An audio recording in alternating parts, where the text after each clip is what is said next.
Hi, BookTube. Hello. Tonight we're going to be doing a tag that's been going around for a little while. Yeah, for a little while. About everybody's done this tag, but I think it's about our time. David Murphy tagged us when he tagged all right-handed people. So, yeah, that's us.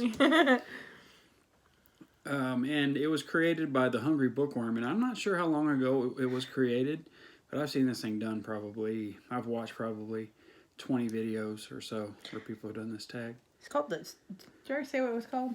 Second tome around. Yeah, it's called the second tome around. I don't know if I said that or not. Probably not. I can't remember. Probably not. But, okay, we're going to get this one started. We're going to kind of make this a shorter video. The last one we did together was a half hour, so we're going to cut it down. We're going to give it a shot. We can't make any promises. Yeah, we're going to try.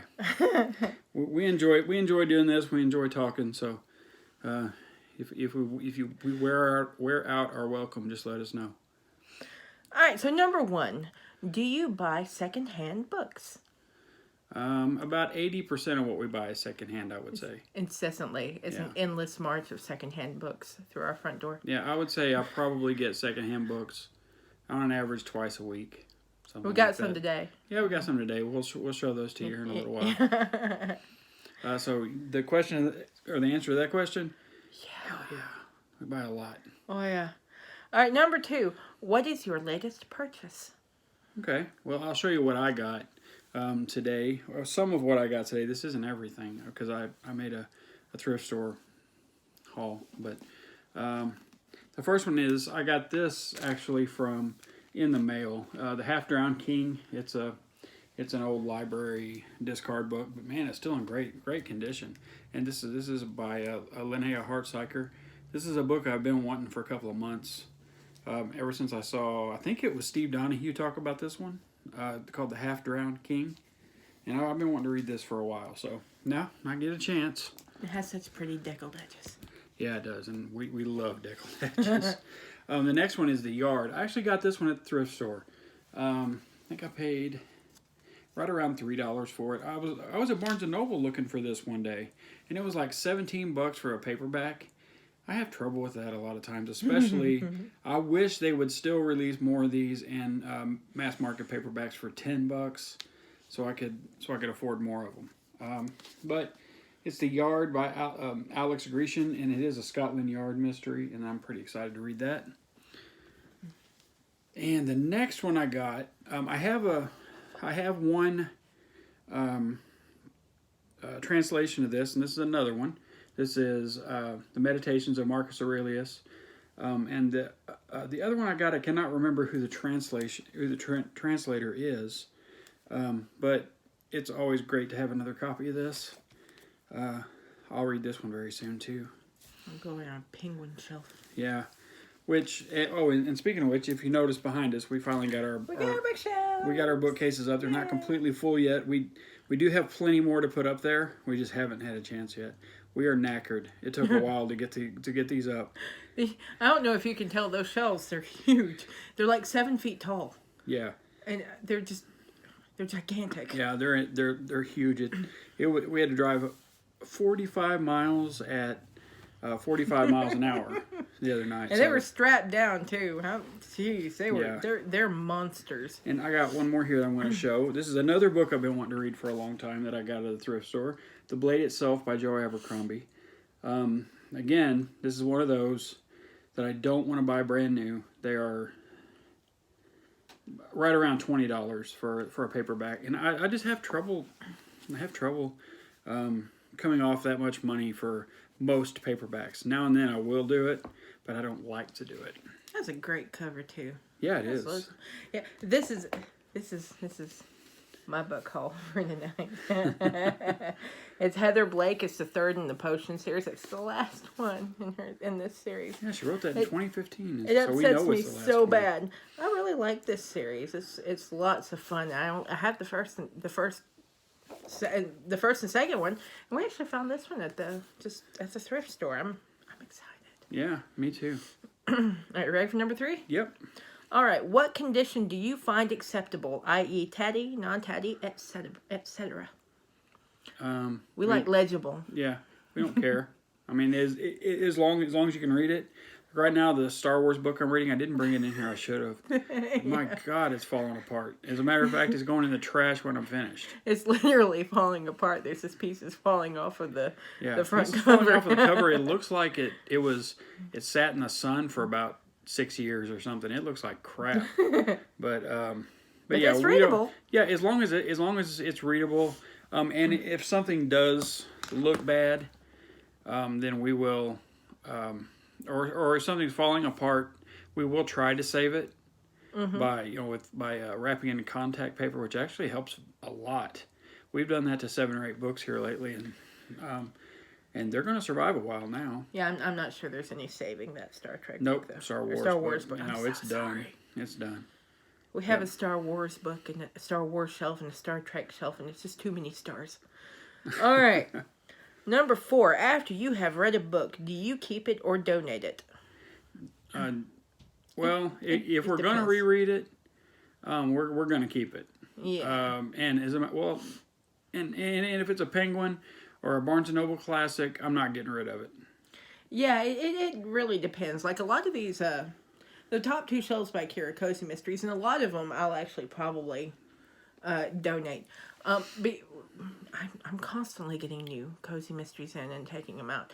But I'll hold on to the books as long as I haven't read through the whole series. Because I'll probably like revisit the series later on down the road. But if I've read the whole series and I'm kind of moving beyond that author or that series, I'll go ahead and donate it. They don't resonate with me so deeply that I have to keep them around. Yeah. If that makes sense. Yeah, whereas I just finished The Last Samurai, and that book will stay with me forever. As a matter of fact, I think I want to try to have a review of that tomorrow or Sunday. A review of The Last Samurai. Yeah, it's same with me. I just finished the Curious Case of the Dog in the Nighttime. Yeah. And that one's gonna stay with me forever. It's fascinating. Yeah. And it's just too important, I think, to get rid of. I'll tell you all about it on the next video. Number 5. Do you have a favorite place you like to go when looking for secondhand books? We have quite a few places we like to go, but number 1 I would say is the local second in Charles. As a matter of fact, the only one we really go to is in Buford, Georgia. It is awesome.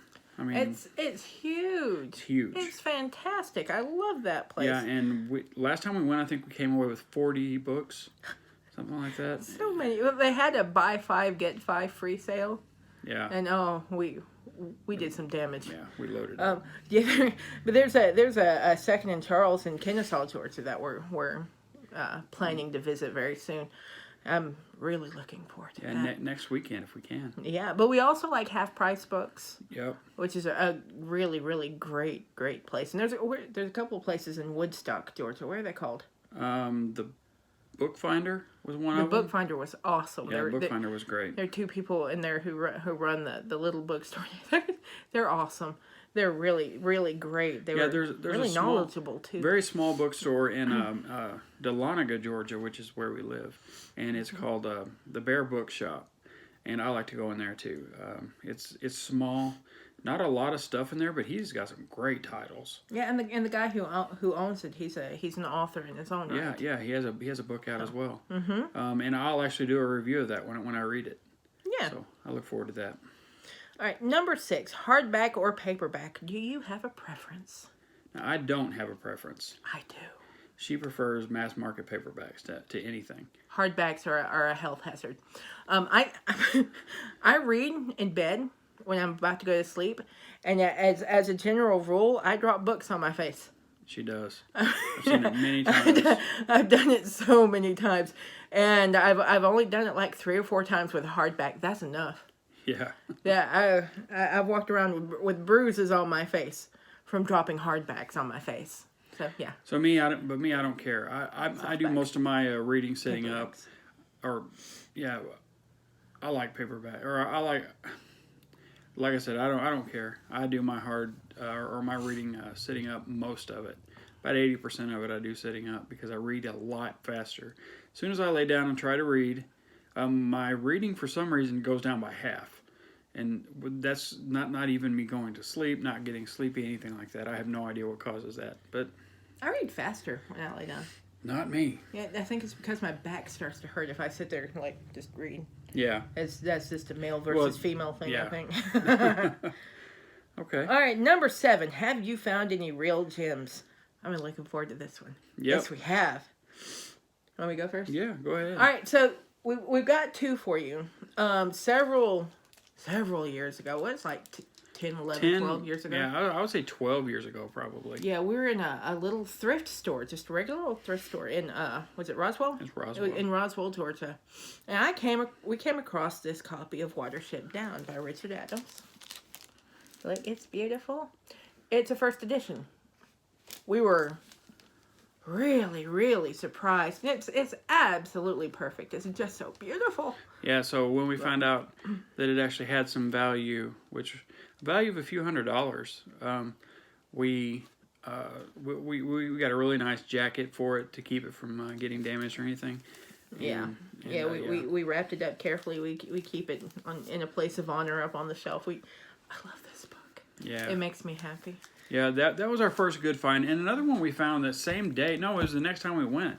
Yeah, it was The Girl on a Swing first edition by Richard Adams, which isn't as as valuable or as good, but still. It's still pretty valuable, and it was just sort of and out of the way on the shelf of. And it looked very much like this book, the same type of dust jacket and everything. I think it's the same person probably.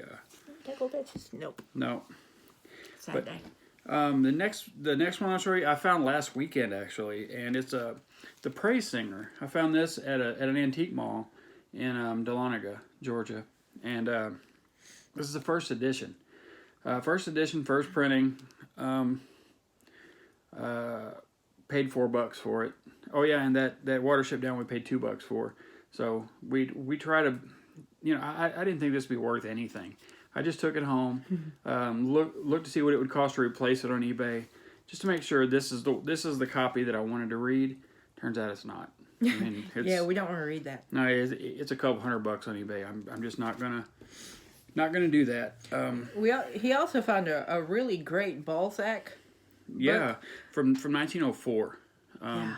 A 1904 version of a book by Balzac. But the poor thing looks like it'll fall apart if you breathe on it. So we yeah. we didn't want to bring it in here and wave it about. But it has some really cool plates in it. Some really cool art plates in it that I really want to save. At the very least, I'd like to save those prints. So, yep. And that's what we have for that. All right, number 8, optional. Find a book from your shelves that you can donate to a good cause or your local charity or Goodwill shops. We actually have a bag full of books that we're planning to donate. This is just one of them, the Coffee Trader by David Liss. We brought this one in because it's the pretty one. This is so pretty. Yeah, it does have a really cool cover on it. It's shiny. Yeah. Yeah. So, I'm not sure who the artist is on that. It looks like it looks like a period painting, though. It's beautiful. Yeah, it is. Very nice. He's not beautiful, but it's still a pretty painting. Yeah. But yeah, we constantly have a box of a box that we're filling, or a bag that we're filling of books to donate. Yeah, and actually, I think one of the things I would like to do, starting this spring, is starting to donate to some prisons. That's something I'd really like to get started with. Mm-hmm. I have donated a few things to prisons before, but that was when I knew someone who was working at a prison, and she's no longer around, so I'm going to have to be a little more independent and go find it myself. But yeah, we look forward to doing that. That's a really good idea, actually. I think we'll get on top of that. All right, number 9, tag some people. Well, we have one person that we really want to tag for this, and it's Spencer over at Intentionally Bookish. Yes. I really like her. Yeah, we love watching her channel. Yeah, her channel. She does some really, really great posts about cozy mysteries, and we all know how much I love my cozy mysteries. And even though I'm not a cozy mystery fan, she's a pleasure to watch. She's cute as she can be. Yeah, and just a great channel. Mm-hmm. So Spencer over at Intentionally Bookish. If you haven't done this one, which I didn't see a video that you had done this one, so hopefully we tagged you before anybody else did. Yeah, and we'll tag you in the comments just so you notice. Yeah. But you know what? I think that's it. Is it? Yep. That's the second Tome around tag post. That'll be our second shortest video. Yours was the shortest, I think, the one you did alone. But yep. Yeah, only because I was desperately trying to watch the time. I could have talked about Abandoned forever. Oh. So, all right. We'll talk to you later. Yeah, have a good night.